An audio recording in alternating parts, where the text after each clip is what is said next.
दोस्तों, सबसे पहले सब्सक्राइब करें, नोटिफिकेशन बेल दबाएं और सबसे पहले वाली ऑप्शन ऑल करें, जिससे हमारी आने वाली नई वीडियो की नोटिफिकेशन आपको फ़ौरन मिल जाएगी।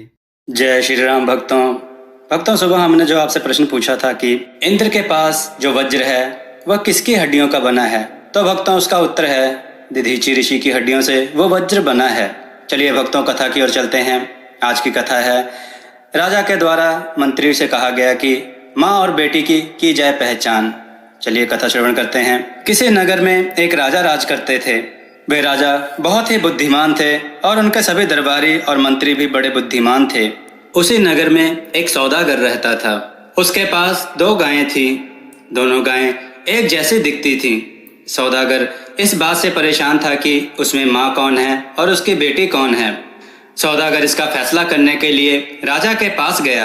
सौदागर ने राजा से कहा, महाराज, ये गायें माँ बेटी हैं, परंतु मुझे यह नहीं पता कि माँ कौन है व बेटी कौन है, क्योंकि दोनों में कोई खास अंतर नहीं है। लेकिन मुझे इसकी पहचान करनी है। मैंने अनेक जगह पर लोगों से यह पूछा, किंतु कोई भी इन गायों में माँ बेटी की पहचान नहीं कर पाया। मुझे लोगों ने बताया कि केवल आपके यहाँ इसका निर्णय हो सकता है। राजा के दरबार में एक बुजुर्ग मंत्री थे जो राजा के मुख्य सलाहकार थे और उनके बुद्धि का सभी लोहा मानते थे। राजा ने मंत्री से सौदागर की मुश्किल का हल निकालने को कहा। सभी दरबारी मंत्री की ओर देखने लगे। मंत्री अपने स्थान से उठकर गायों की तरफ गया। उसने दोनों का बारीकी से निरीक्षण किया, किंतु वह भी नहीं समझ पाया कि वास्तव में कौन माँ है और कौन बेटी। अब मंत्री बड़ी दुविधा में फंस गया था। उसने सौदागर से निर्णय करने के लिए 1 दिन की मोहलत मांगी। सौदागर राजी हो गया। मंत्री अपने घर आया और वह बेहद परेशान रहा। उसकी पत्नी ने परेशानी का कारण पूछा तो मंत्री ने सारी बात कह सुनाई। उसे जब पति की परेशानी का कारण सुना तो हंसने लगी। उसने मंत्री से कहा, अरे बस इतनी सी बात है, इसका निर्णय तो मैं भी कर सकती हूँ। कल मुझे दोनों गायें दिखा दो, मैं तुरंत निर्णय कर दूंगी। अगले दिन मंत्री अपनी पत्नी को वहां ले गया जहां गायें बंधी थीं।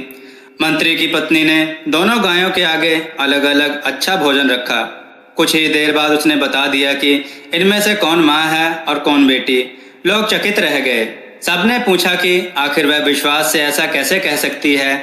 इस पर मंत्री की पत्नी बोली, पहली गाय जल्दी जल्दी खाने के बाद दूसरे गाय के भोजन में मुंह मारने लगी। दूसरी वाली ने भले ही भरपेट ना खाया था, लेकिन पहली वाली के लिए अपना भोजन छोड़ दिया। ऐसा तो केवल एक माँ ही कर सकती है, इसलिए दूसरी वाली गाय माँ ही है। एक माँ ही अपने बच्चे के लिए भूखी रह सकती है। माँ में ही त्याग, करुणा, वात्सल्य, ममता जैसे गुण मौजूद होते हैं।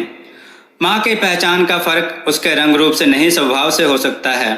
अगर सौदागर ने इसे समझा होता तो उसे इतने दूर आना ना होता। एक साधारण सी महिला ने कितना बड़ा सत्य बताया। ईश्वर ने जन्म के साथ ही सबसे अनमोल भेंट माँ के रूप में दी। इस भेंट के लिए हम जितने आभारी रहें कम है। भक्तों, आपको यह कथा कैसी लगी हमें कमेंट करके अपने विचार और सुझाव अवश्य दें। हमारी कथाओं को लाइक जरूर करें, हमारे चैनल को सब्सक्राइब करना ना भूलें और हमारी कथाओं को अधिक से अधिक शेयर करें, जिससे सभी लोग को अच्छा ज्ञान प्राप्त हो। जय श्री राम भक्तों।